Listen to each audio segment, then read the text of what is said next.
আসসালামু আলাইকুম। শুরু করছি আমাদের নতুন course RHCSA REDHAT certified system administration. আজ থেকে প্রতিটি সেশন আলোচনা হবে স্টেপ বাই স্টেপ আমরা কিভাবে কোন কাজগুলো করব সেই বিষয় নিয়ে। আমাদের এই কোর্সটা টোটালি লিনাক্স বেসড হবে এবং REDHAT সার্টিফাইড সিস্টেম অ্যাডমিনিস্ট্রেশন, যেহেতু আমাদের REDHAT লিনাক্স নিয়ে আমরা প্রত্যেকটা প্র্যাকটিক্যাল দেখাবো প্লাস থিওরি দেখাবো। তো আজকের আলোচনা আমাদের REDHAT সার্টিফাইড সিস্টেম অ্যাডমিনিস্ট্রেশন কেন করতে হবে বা করলে কি সুবিধা পাওয়া যাবে সেই বিষয়গুলো নিয়ে। আমরা আজকের ভিডিওতে যে টপিকস গুলো কভার করব তার মধ্যে থাকবে অ্যাডভান্টেজেস অফ লিনাক্স, আমাদের লিনাক্স কেন জানতে হবে বা লিনাক্সের সুবিধাগুলো কি কি।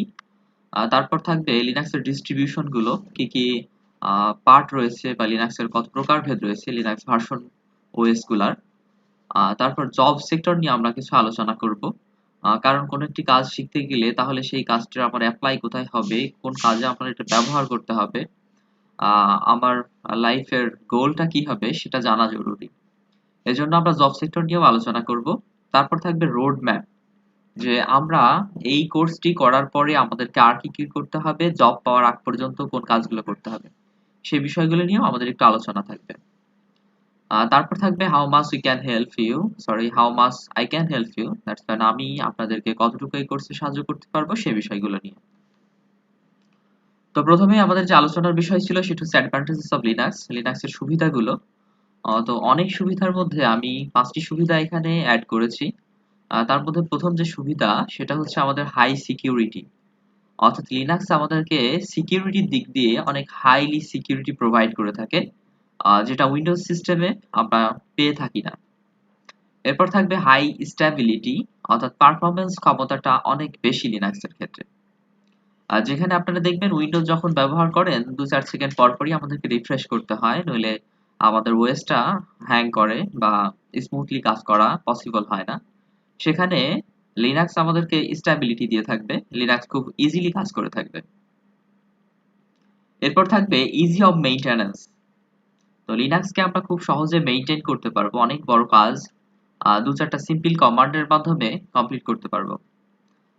ফার্স্ট অফ অল আমাদেরকে মনে হতে পারে যে লিনাক্সের কমান্ডগুলো খুব কঠিন বা মনে রাখা খুব কঠিন, কাজগুলো জটিল, কিন্তু যখন আমরা একটু অ্যাডভান্স পর্যায়ে চলে যাব, লিনাক্স ব্যবহারের সাথে ফ্যামিলিয়ার হয়ে যাব, তখন দেখা যাবে যে আমরা লিনাক্সটাকে খুব ইজি ভাবে মেইনটেইন করতে পারছি আদার দ্যান উইন্ডোজ সার্ভার থেকে বা উইন্ডোজ থেকে। এরপরে চতুর্থ যে অ্যাডভান্টেজ সেটা হচ্ছে রান অ্যানি হার্ডওয়্যার। লিনাক্সের ক্ষেত্রে হার্ডওয়্যার বেসটা খুব ইজি হয়, অর্থাৎ আপনার পুরাতন হার্ডওয়্যারে আপনি রান করাতে পারবেন, এইচডিডিতেও রান করাতে পারবেন, যেখানে উইন্ডোজ এইচডিডিতে খুব ভালো স্মুথলি কাজ করে না, এসএসডি খুব দরকার। অর্থাৎ হার্ডওয়্যার যদি দুর্বল হয় তারপরও আপনার লিনাক্সের অপারেটিং সিস্টেমটা চালাতে খুব বেশি বেগ পেতে হবে না। অন্যান্য হার্ডওয়্যারের সুবিধাটাও লিনাক্স দিয়ে থাকে।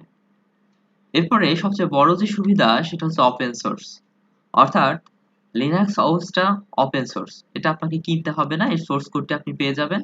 সোর্স কোডটি এডিট করার মাধ্যমে আপনি নিজের মতো করে কাস্টমাইজ ওএস তৈরি করে নিতে পারবেন, যেখানে উইন্ডোজের বেলায় সেটা সম্ভব না।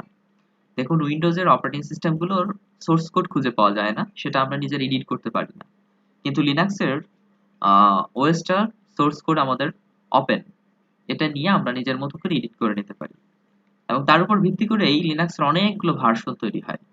তো চলুন পরের স্লাইডে যাই। দেখুন, ডিস্ট্রিবিউশন অফ লিনাক্স, অনেক ডিস্ট্রিবিউশন রয়েছে, অর্থাৎ লিনাক্স ওএস এর সোর্স কোডটাকে এডিটের মাধ্যমে অনেক ভার্সন তৈরি করা হয়। তার মধ্যে রেডহ্যাট একটা, যেটা নিয়ে আমরা কাজ করব। তারপর রয়েছে সুসি, উবুন্টু, দেবিয়ান, সেন্টোস, ফেডোরা।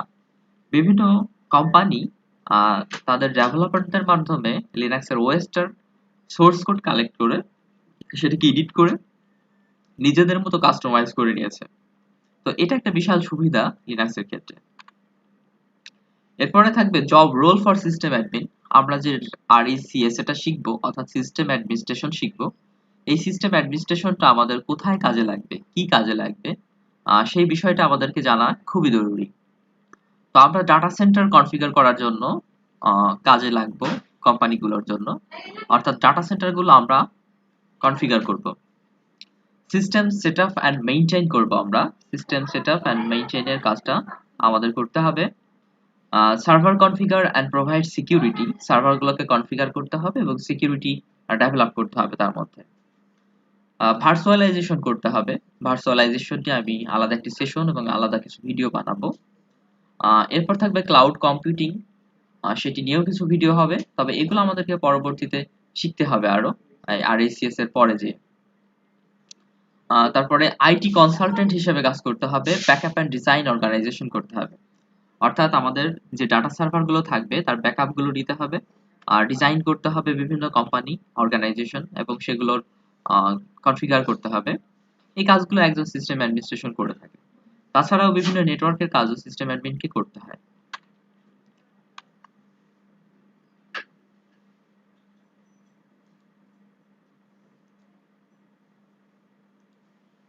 ওকে, এরপর যদি আমরা দেখি রোড ম্যাপ, আমাদের রোড ম্যাপ গুলো কি হবে, মানে কি কি কাজ কমপক্ষে আমাদেরকে শিখতে হবে।